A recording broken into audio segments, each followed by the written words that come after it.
The headlines: Sultan of Sokoto promises to get justice for victims of Kaduna bombing. Katsina government orders suspension of teacher over alleged sexual harassment of female student. NNPCL uncovers over 4,800 illegal connections on oil pipelines in Nigeria. And away from Nigeria, sacked Burundi Prime Minister gets life in prison for trying to overthrow the government. Hello and welcome to Trust TV News Update. I am Sumaya Abubakar.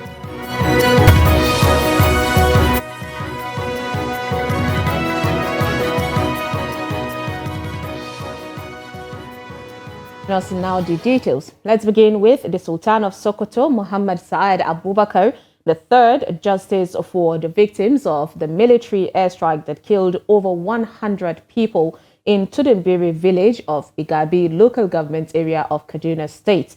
The Sultan said this at the Emirate Palace in Kafanchan, the southern Kaduna. Take a look.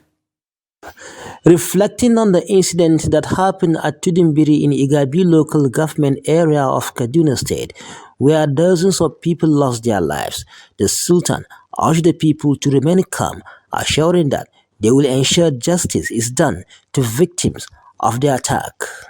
But the point here is we must all know that this is the will of Almighty Allah, but also have to ensure justice is done to avert future occurrences.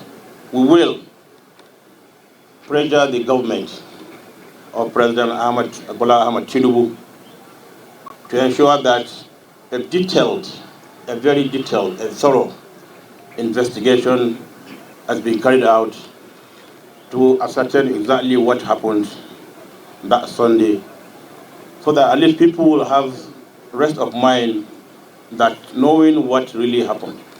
In his response, the Chief of Defense Staff, General Christopher Musa, said the armed forces will remain focused in their tasks of ensuring peace in the country. And also mention on the issue that happened at Tudunbiri. It is highly, highly regrettable. It is unfortunate. It is an event that should never have happened. Our task as members of the armed forces is to bring peace, is to protect the innocent, so that Nigerians can enjoy their country. But this has happened, and we will make sure that we take every necessary step to ensure that it does not happen anywhere again in Nigeria or any other place that we're operating. Every other person has continued to pray. Please let us not relent. We will have challenges, but we are one country, we are one people. We should never allow anybody or anything to divide us.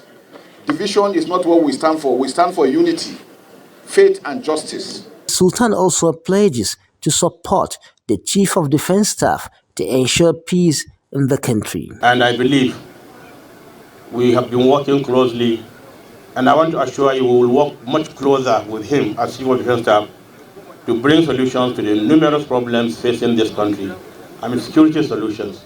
And like the MC said, that we use him to bring peace to Kaduna. Peace has run away from Kaduna, southern Kaduna, for so many years. I don't know why. Let's sit together, let's find out the problems. Let's all be honest with one another, face the problems squarely as one big family. Abubakar also admonished the entire Muslim Ummah to refrain from insinuations on the Tudunbiri incident, assuring that they will follow up the matter to logical conclusion. Emir of Zazzau Ahmed Nuba Mali and that of Jama'ah Muhammad Isa Muhammadu appeal to the people to continue to live with one another in peace and harmony.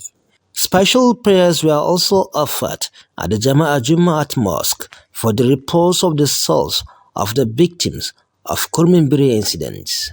From Jama'ah, Nikafancha local government area of Kaduna State, Bello Musa reporting for Trust TV News. The Katsina State Government or Police Command says that it has rescued about 69 kidnapped victims and neutralized 3 suspected kidnappers in the state. Briefing the newsmen on the command's activities for November 2023, the spokesman, Ali Sadiq, said that the command also recovered about 185 rounds of 7.62 live ammunition, 90 rounds of 5.56 mm live ammunition, 13 AK-47 magazines, and 57 bags of maize. Sadiq said within the period under review, 81 cases of major crimes such as armed robbery, kidnapping, culpable homicide, cattle rustling, among others, were reported. He noted that 130 suspects were arrested in connection with the reported cases, while 63 were charged to court. Sadiq conveyed the appreciation of the State Commissioner of Police Aliyu Musa to residents of the state for assisting the police with useful information and calling on them to continue to support the command in the ongoing fight against criminality. Now, still in Katsina, Governor Dikko Rada of Katsina State has directed the immediate suspension of a staff of Ministry of Education for alleged sexual harassment of a female student. The directive is contained in a statement issued by the Director Press Office of the Secretary to the State Government, Abdullahi Aliyu Yar'Adua, and made available to newsmen on Friday in Katsina. It said the accused, Lawal Ibrahim, was the then principal of the Government Day Secondary School, Dang Tankari, in Dandume local government area of the state. The governor directed the Commissioner for Basic and Secondary School Education to investigate the allegation with dispatch, take appropriate action, and report back to the governor. The statement further directed the Commissioner of Police to investigate the allegation. Cases of students abandoning their academic pursuits on account of financial constraints and rising cost of living have become a common feature among Nigerian students.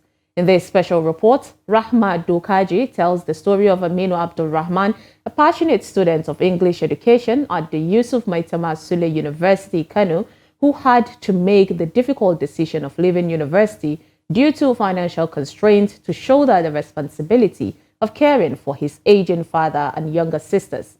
The report.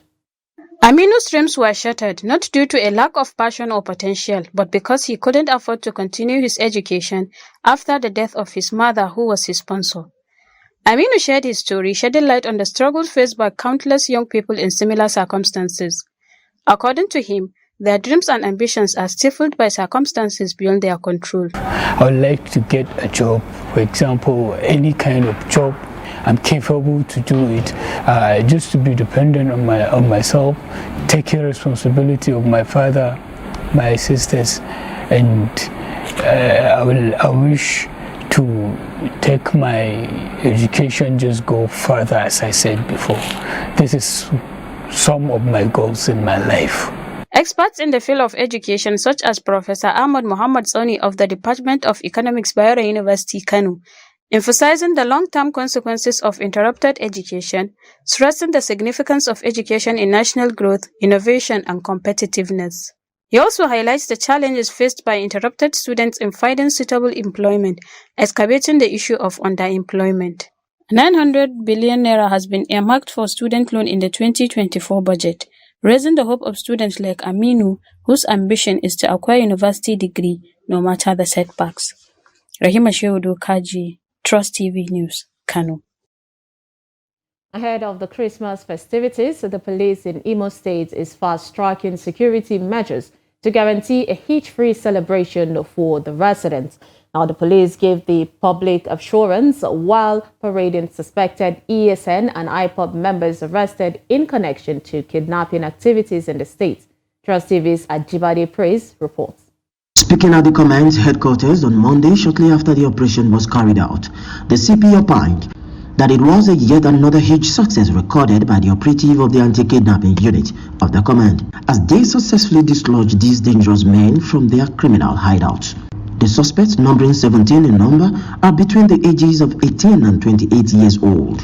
Following the last 2 days arrest of some of the hoodlums, some of them made confessional statements that led the anti-kidnapping units of this command into a thick forest. When they sighted the police team, they engaged the police, the unit on gun duel, and our personnel overpowered them.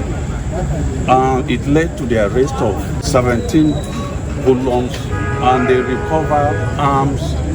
The kingpin, Chukwuebuka Obi, a native of Ngopala, in his confessional statement affirmed their involvement in nefarious activities in the state, all in the name of fighting for Biafra.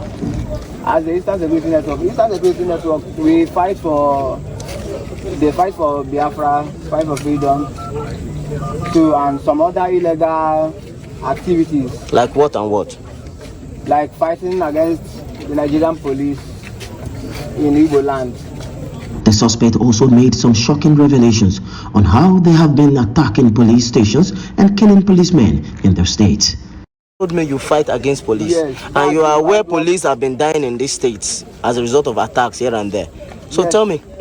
That's the handwork of the Eastern Security Network. Moreover, Eastern Security Network has no one branch. There are many branches, which I can't even tell you because we have many branches all over here in Imo State. There are many camps of Eastern Security Network here in Imo State.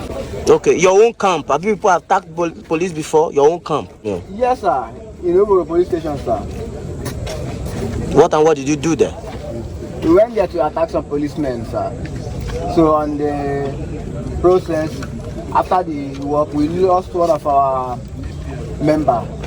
The Commissioner for Police also used the medium to assure residents of the state of their preparedness to keep the state safe and secured during and after the Yuletide.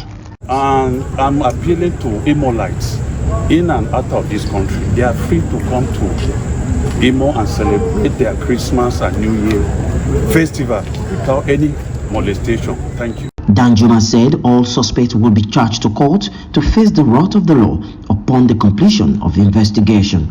At Jibadi Praise, Trust TV News, Owerri. As political tension simmers in Kano State ahead of the highly anticipated Supreme Court's judgment on the state's governorship election, the police is reviewing its security parameters to prevent the breakdown of law and order. The Kano Police Command had, after a strategic meeting with the political stakeholders of both the NNPP and APC, announced a robust plan to curtail security threats facing the state. Idris Jibrin has more. These are leaders of two rival political parties in Kano meeting with heads of all security agencies over the governorship election dispute pending before the Supreme Court. At the end of this meeting, the security situation is reviewed and arrangements are agreed upon to be put in place for ensuring no breakdown of law and order during the forthcoming Supreme Court verdict. The police command had adequately attended to a number of plots by some faceless political pressure groups who are hell-bent on fomenting trouble to stampede on the general security situation of the state from being very peaceful as it is at now.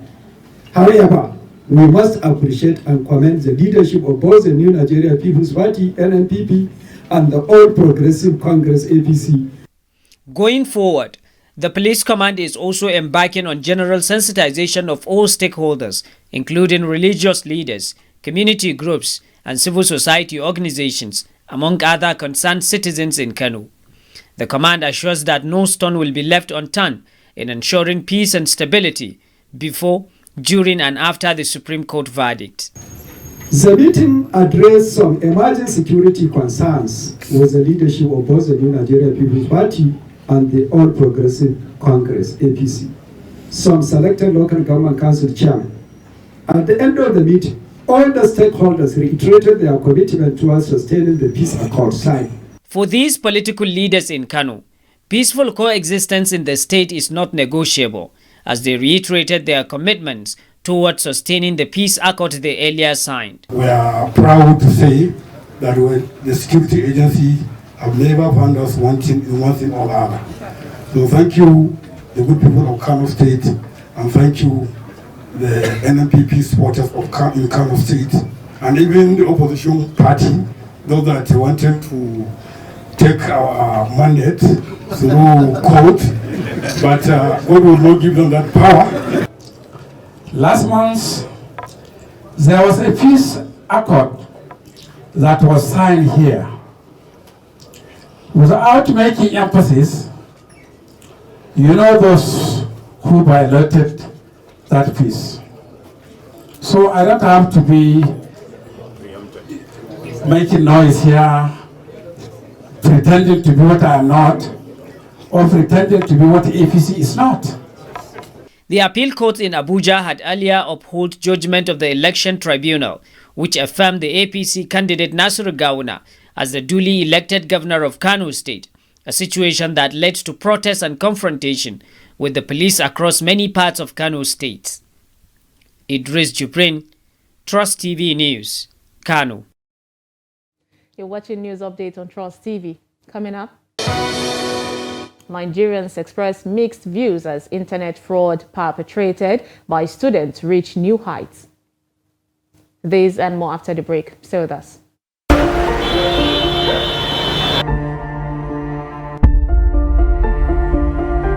A dark trade is thriving here, in the heart of Mararaba, a bustling satellite town that stretches into Nigeria's federal capital territory. There is one business for town inside Abuja. They do kidney harvesting. Abbas is one of at least 6 young men from Mararaba that have followed this dangerous path. One of my friends called me and told me that there is one hospital that they used to sell kidney. Selling organ is illegal, is unethical. The repercussions are many. One on the donor himself. Bai kamata ka kama yaro ko shi ne ya gaya maka yana so. Bai kamata ka dauki yaro ba shawaran iyaye. To yanzu da sun mutu za a yi zubar da gawawakin su kenan. I don't want me to bury my son. I want them to bury me. But as this thing happened, they're looking like just like ordinary picture. The investigation is yet to be concluded. The motive for the donation was money. And when they get the money, and the money will not be able to solve their problems, they ended up with regret. Most of them developed psychological issues. Some of them even got into depression.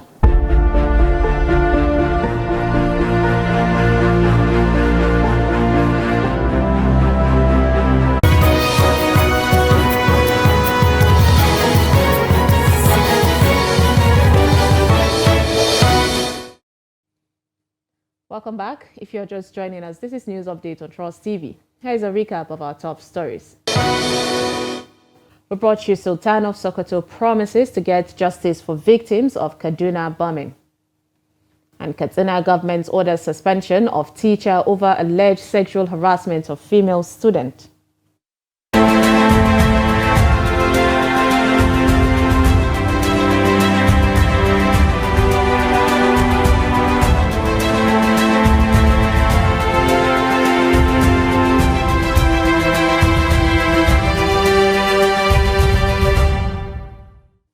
As living costs and other predicaments occasioned by fuel subsidy removal continue to bite harder on many Nigerians, the Katsina residents are resorting to food items that are cheaper, accessible and affordable.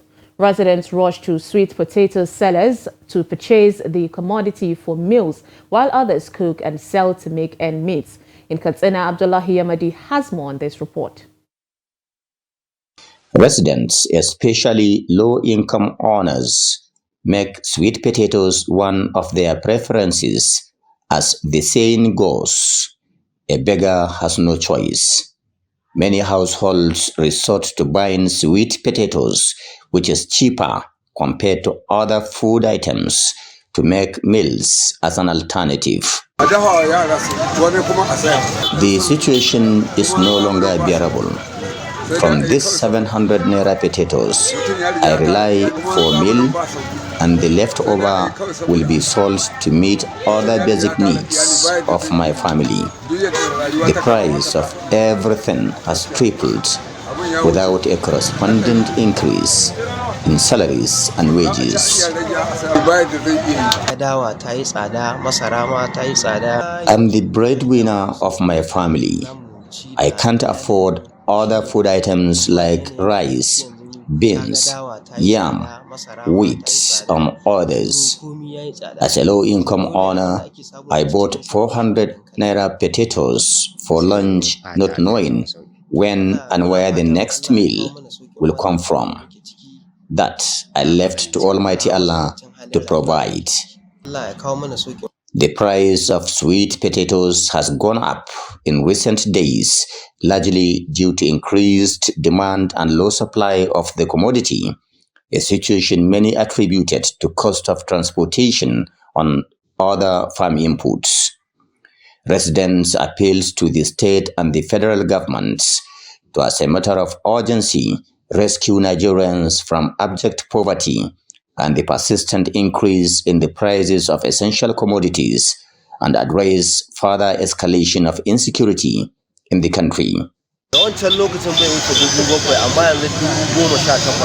A bag of potatoes sold at 7,000 naira in recent months is now between 20 to 21,000 naira, largely due to high cost of farm inputs, fuel, and labor. Everybody have to bear with the situation. As you can see, it is season for irrigation activities, but many farmers have been forced out. We need an urgent intervention. Public commentators suggest immediate implementation of a living wage for all Nigerians in the public and private sectors, and subsidized farm inputs to reduce potential crises that may be triggered by food scarcity. Abdullahi Izumayamadi, Trust Television News, Katsina.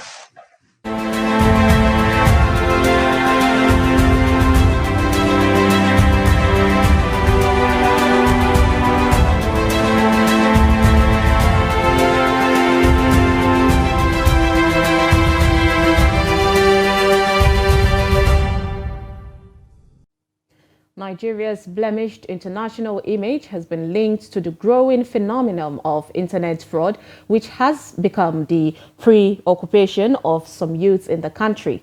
In recent times, the students in higher institutions have been increasingly connected to the surge in internet fraud, leading to the national discourse of the cause of effect.